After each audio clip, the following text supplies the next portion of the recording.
Ano po ba religion na tunay na nakasulat sa Bible? Ang religion ay religion nga, tinataliwanag ko kanina, religion, Enri. Ang ibig sabihin yan, ang hari ng mga Hudyo, Enri, Riheleyon. Ibig sabihin ng religion, pagbabalik loob sa Diyos at pagsisisi. Tingnan natin ang binanggit ng Panginoong Diyos na religion sa Biblia. Mateo chapter 4 verse 17.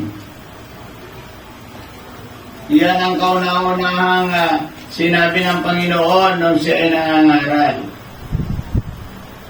Sige. Mateo chapter 4 verse 17.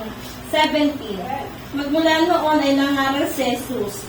Itinuturo niya, magsisi kayo at talikuran ng inyong mga kasalanan sapagkat malapit na dumating ang kaharian ng langit. Ayan.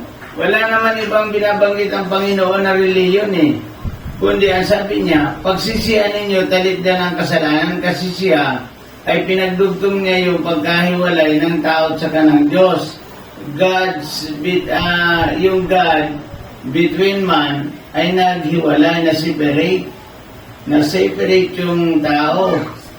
Nung naghiwalay sila, ang Panginoong Jesucristo ay namatay sa cross. Iyon ang reliyon na tinatawag. Ibig sabihin, pagsisisi at pagtalikod sa kasalanan. Kaya magsisi ka na sa kasalanan mo.